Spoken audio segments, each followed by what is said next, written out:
ये तो बात हुई प्रधानमंत्री मोदी की। अब बात करते हैं विपक्ष की। सियासत के मैदान में एक बार फिर उठी गरजती आवाज और इस बार मुकाबला है सीधे सीधे इलेक्शन कमीशन से, यानी चुनाव आयोग बनाम राहुल गांधी।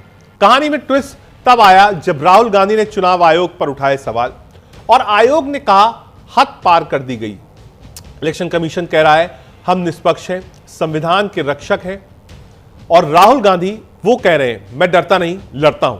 अब ये लड़ाई सिर्फ जुबानी नहीं, कानूनी भी होती जा रही है। क्या राहुल गांधी ने वाकई लाइन क्रॉस की है या फिर इलेक्शन कमीशन पर सवाल उठाकर उन्होंने विपक्ष की आवाज को बुलंद और एकजुट किया है?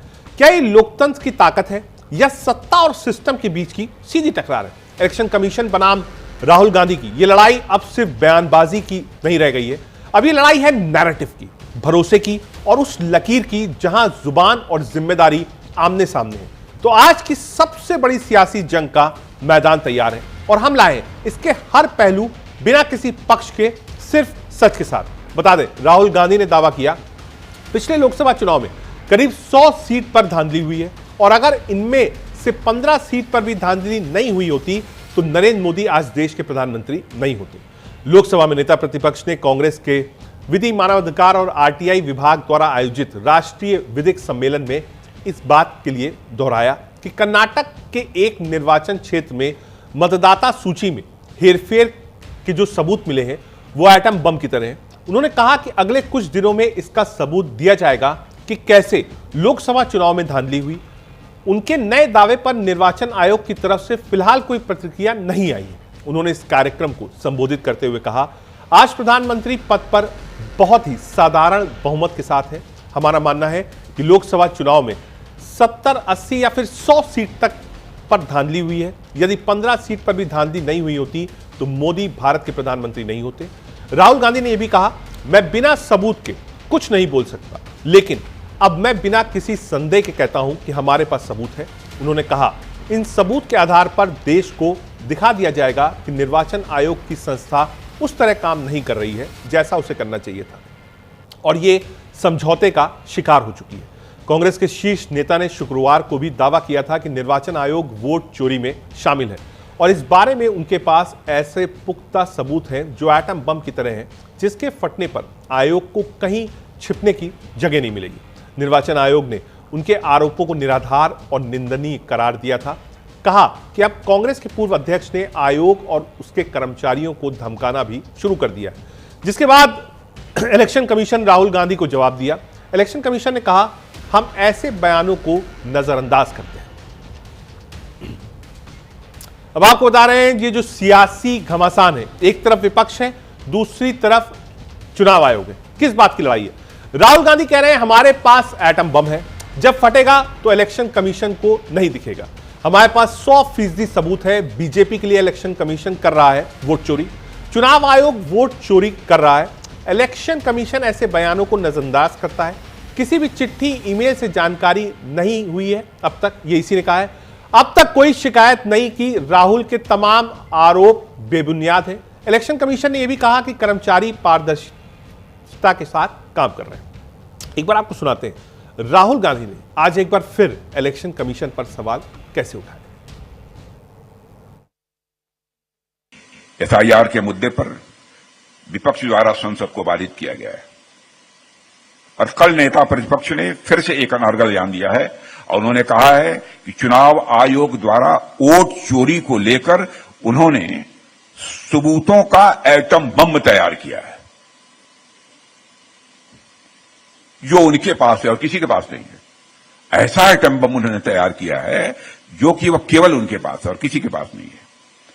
मैं राहुल जी से कहना चाहूंगा बहुत विनम्रता के साथ, अगर आपके पास सबूतों का एटम बम है तो उसका परीक्षण तुरंत कर डालिए।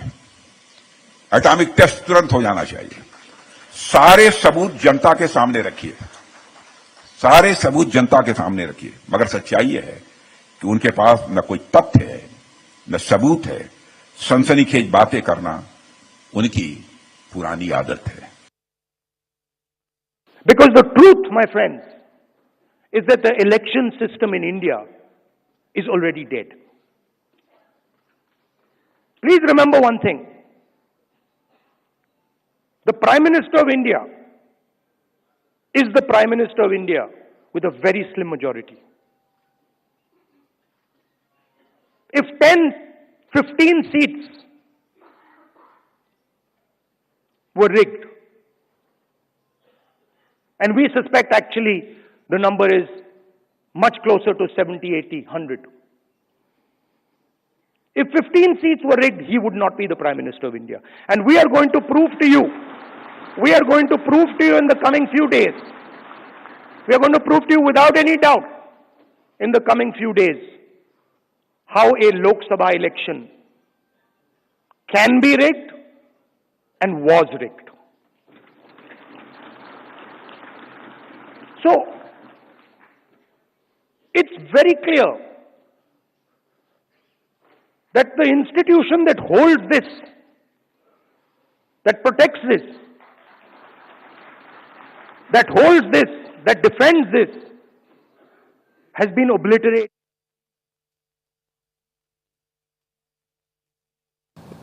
ये राहुल गांधी वही है ना जो सबको धमकाते हैं। कल कहा संसद के सामने कि हमारे पास ऐसा एटम बम है कि चुनाव आयोग को फोड़ूंगा तो चुनाव आयोग ध्वस्त हो जाएगा। क्या एटम बम है पता नहीं है। याद करिए, उन्होंने कहा था कि नौजवान देश के प्रधानमंत्री नरेंद्र मोदी पर डंडे चलाएंगे। याद है आपको, उन्होंने कहा था।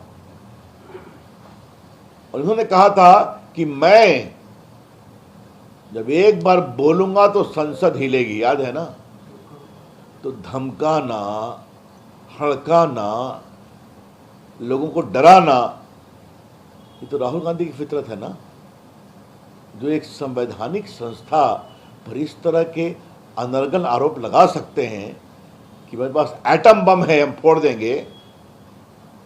तो जो एक संवैधानिक संस्था इलेक्शन कमीशन को धमका सकते हैं, तो ये उनके धमकाने का तरीका है। वोटिंग का रिवाइवल करने का चल रहा है और खास करके इसका मुहिम भी राहुल गांधी जी ने उठाया है कि जो अभी उन्होंने बहुत अच्छी ढंग से आपको समझाया, जैसा कि महाराष्ट्र में क्या हुआ, कर्नाटक में हमारे सेंट्रल कॉन्स्टिट्यूंसी में एमपी का जो चुनाव हुआ, जिसके वोटर्स कैसे बदले गए। 10 बाय 10 के घर में रूम में अगर 90 लोगों का वोटर लिस्ट होता है और महाराष्ट्र में एक हॉस्टल में अगर 9000 वोटर्स होते हैं, तो आप समझिए ये क्या इलेक्शन कमीशन है, क्या ये कठपुतली मोदी जी की कठपुतली है।